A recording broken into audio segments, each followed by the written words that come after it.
सर्दी खांसी की भारतीय दवाओं पर क्यों लग रहा है बैन? भारत में इसे लेकर क्या हो रहा है? नमस्कार, मैं हूं साक्षी मिश्रा और आप देख रहे हैं ट्रिगर न्यूज। पहले गाम्बिया में बच्चों की मौत, फिर इंडोनेशिया में भी इसी तरह के मामले सामने आने के बाद सभी तरह के सिरप पर प्रतिबंध। आखिर जानते हैं ये पूरा मामला है क्या? इस महीने की शुरुआत में विश्व स्वास्थ्य संगठन WHO ने एक वैश्विक चेतावनी जारी की। यह चेतावनी भारत की एक दवा कंपनी द्वारा बनाए गए सर्दी खांसी के सिरप को लेकर थी। दरअसल अफ्रीका देश गाम्बिया में 66 बच्चों की मौत हो गई है। इन बच्चों ने इस कंपनी द्वारा बनाए गए सर्दी खांसी के 4 सिरप में से किसी का सेवन किया था। इसके बाद पिछले शनिवार को इंडोनेशिया ने उन इंग्रेडिएंट्स पर रोक लगा दी जिन्हें गाम्बिया में बच्चों की मौत की वजह माना गया। इस कदम के बाद अब इंडोनेशिया ने देश में सभी सिरप और सारी लिक्विड दवाओं पर प्रतिबंध लगा दिया है। गाम्बिया में आखिर क्या हुआ जिसकी वजह से सर्दी खांसी की दवाओं पर इस तरह के सवाल उठने लगे? इंडोनेशिया ने देश में सभी तरह के सिरप पर प्रतिबंध लगाने की आखिर क्या वजह बताई है? भारत में इस पर क्या कार्रवाई हो रही है? जिस कंपनी के सिरप की वजह से सारा विवाद शुरू हुआ है वो क्या है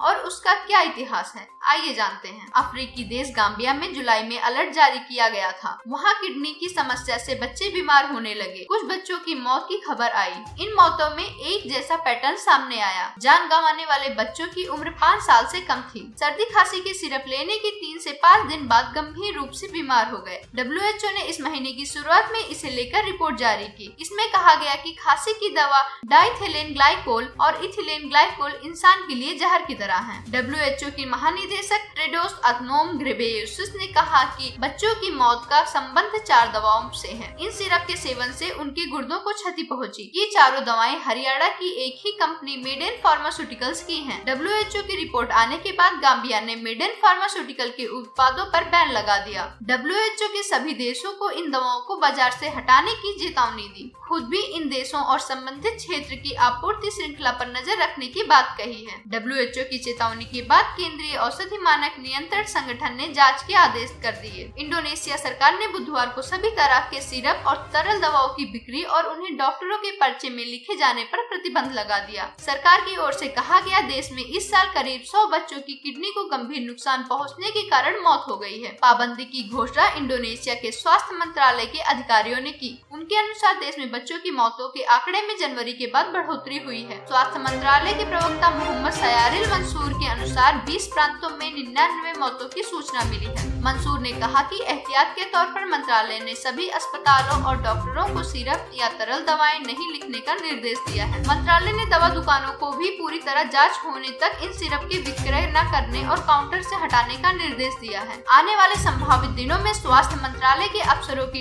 एक टीम गाम्बिया जा सकती है। यह टीम वहां देखेगी किस तरह के मरीजों को यह सिरप दिया गया। इसके अलावा दवाइयां रखने के तरीके से लेकर उनकी क्लिनिकल हिस्ट्री भी जांच के दायरे में होगी। हालांकि स्वास्थ्य मंत्रालय की यह टीम जांच नमूनों की रिपोर्ट आने के बाद ही गाम्बिया जाएगी। हरियाणा सरकार ने 4 तरह के कफ सिरप के नमूनों को जांच के लिए कोलकाता स्थित केंद्रीय औषधि प्रयोगशाला CDL में भेजा है, जबकि केंद्रीय औषध मानक नियंत्रण संगठन CDSCO ने चंडीगढ़ में नमूनों की जांच के लिए भेज दिए हैं। दूसरी तरफ आंध्र प्रदेश, महाराष्ट्र, गुजरात और कर्नाटक सहित राज्यों के खाद्य एवं औषधि प्रशासन और दवा नियंत्रकों ने मिलावटी कफ सिरप विवाद पर सख्त कार्रवाई करना शुरू कर दिया है। आंध्र प्रदेश ने अलर्ट जारी कर कहा है कि कोई भी उत्पाद जिनमें पॉलीप्रोपिलीन ग्लाइकोल मिला होगा उसकी बिक्री अभी के लिए रोक दी गई है। गुजरात सरकार ने फील्ड अधिकारियों को विशेष रूप से कफ सिरप और लिक्विड फॉर्मुलेशन की जाँच करने के लिए अलर्ट भेज दिया है, जिसमें ग्लिसरीन और प्रोपिलीन ग्लाइकोल जैसे तत्व मिले हुए हैं। कंपनी की वेबसाइट के मुताबिक मेडेन फार्मास्यूटिकल कंपनी 1990 में शुरू हुई। हरियाणा में इसके 3 मैन्युफैक्चरिंग प्लांट हैं। ये company tablet, capsule, liquid syrup, liquid injection के लिए पाउडर, क्रीम, जेल वगैरह बनाती है। कंपनी हर महीने 10 करोड़ टैबलेट और 22 लाख लीटर सिरप का उत्पादन करती है। अगर आपको यह वीडियो पसंद आई हो तो इस वीडियो पर लाइक करें और अपनी राय कमेंट सेक्शन में हमसे साझा करें और इसी प्रकार की ट्रेंडिंग न्यूज जानते रहने के लिए ट्रिगर न्यूज को सब्सक्राइब करना न भूलें।